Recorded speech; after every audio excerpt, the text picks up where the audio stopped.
I'm taking this clip on June 22nd after I just posted my weekly update earlier today, but there wasn't room enough to include it in today's update, so I'm doing a little clip of it today, and I'll include it on June 29th when I do my next update. But I wanted to get this tree while it's at its peak.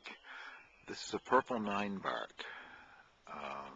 The dark purple foliage really shows off the thousands of cream-colored pom-pom blossoms. It's quite a big shrub now and truly beautiful. Right next to it is a golden 9-bark.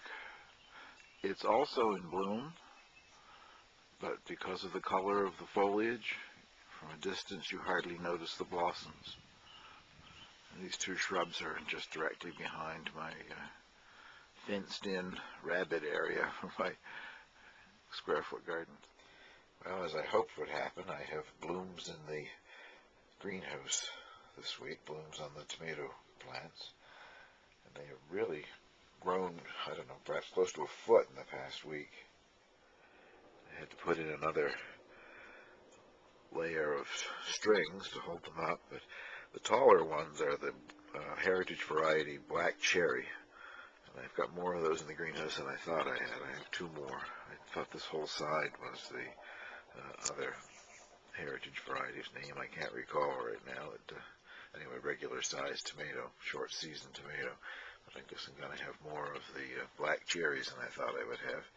So far, at this height, they've put out 2 trusses of blossoms. So I'm thinking by the time they get to the top of the strings, I'll get at least 3 trusses out of each tomato plant. The greenhouse cucumber continues to do very well. I just saw yesterday that it's starting to put out some of those tendrils that will hold on to the strings. None of the blossoms have opened yet, but down at the leaf axils you can see, hopefully you can see, blossom buds down there. And these things grow amazingly fast once they start to bloom.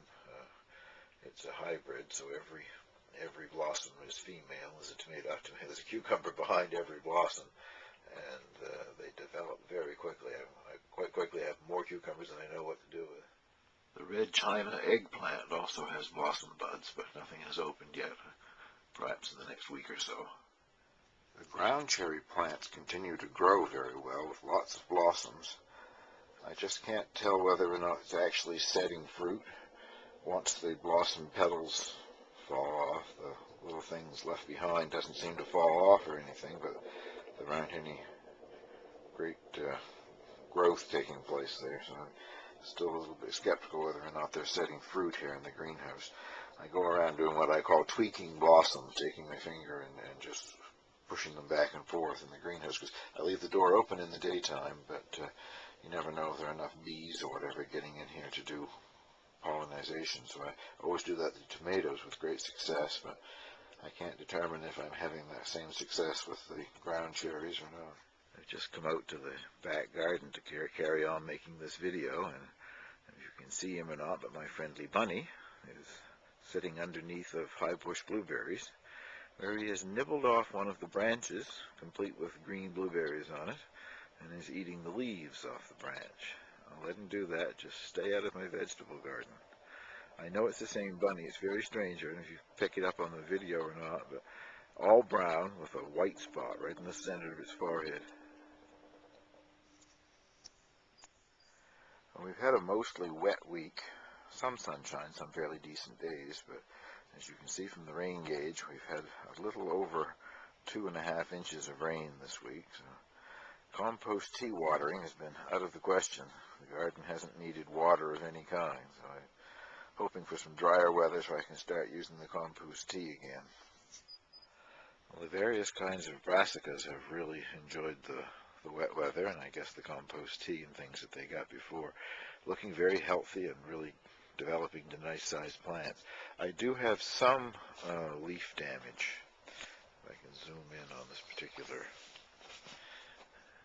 kale plant, you can see the damage on the leaves. I haven't done a close examination to find out if it's the cabbage moth caterpillar or not. But anyway, one of the people that I follow on YouTube did a video about BT, a naturally occurring bacillus from soil that is concentrated, and you put it in water and spray it on the leaves. When they eat the leaves, it kills the caterpillar, and it's supposedly completely organic and safe for human consumption, all that good stuff. So I have ordered some from Bessie Seeds. Be here in a few days, and I should be able to stop this leaf damage, I guess. In my last video, I showed you this square of fennel, and one of the fennel plants had collapsed just shortly after I had watered it with compost tea. And I didn't think it was the compost tea that caused the problems. It hadn't bothered anything else in the garden. It tried to revive in some of the wet weather, but once the rain stopped, it would collapse again. So I went over and pulled it up. It was no longer attached to its roots. As near as I can figure, it's another one of these cutworms, which I cannot seem to find. It had been eaten right off at the base anyway, no longer attached to the roots, so no wonder it was collapsing. And the peas are in bloom. The blue-potted pea blossoms are beautiful. Well, they show up on the video, but a light mauve purple out around, and the center is a darker purple. Lots of blossoms on the vines, and the tall telephone variety just has the ordinary vegetable pea white blossom, but they're also in bloom, so there's hope of having peas in the next few weeks sometime, I guess. And I'm surprised at the height that they're going to. I suppose I shouldn't be. They're supposed to grow tall anyway, but when I made these trellises that are, I don't know, roughly 8 feet tall, I guess, I never thought that they would get to the top. Well, they haven't gotten to the top yet, but they haven't got far to go. So I guess if the good weather continues, they're going to make it all the way to the top. My monster carrot plants are starting to grow. I don't know, for the longest time I thought if I ever do harvest these things, I'll have to serve them with tweezers and magnifying glasses so people can eat them. But the foliage is starting to get bigger, so I guess it's 2 more months at least of growth to happen here. Hopefully I'll get some fairly good-sized carrots out of it. They're very slow. I have to show you another shot of this guy. I've been here now for 10 minutes inside the fence area doing these video clips. He's just sitting around eating his foliage and enjoying me talking to myself. I'm also very pleased with the way the beets are developing. I'm so happy that I'm finally going to get some beets in the garden. Tried for years, and without the fencing, Mr. Bunny and his family mow them down as fast as they come out. But these are getting a good size, and when I do my finger down around the root, I can see a bulb starting to develop on some of them. Along with the white spot on his forehead, unfortunately on his left ear, probably doesn't show up, there is a tick, all swollen and gray, where it's sucking blood out of his ear. I wish I could catch the poor thing and get the tick off of him, but I guess that's not going to happen. Stand clear of the squash. They're starting to get their runners, at least the varieties that are going to have runners. And they're really starting to fill in this bed. The first blooms are, as I expected, they're not on the winter squash, they're on some zucchini here. I guess you can see 2 plants this morning with blossoms. And both of those blossoms are male, and so is the one on this one up here, it's male. This one has a female blossom sort of down at ground level that's been sitting there for a couple of days but hasn't opened up yet. It will, and that'll be my first zucchini. They grow so fast, I'll have the size that I like them within a week. I like to pick them when they're only about 7 or 8 inches long.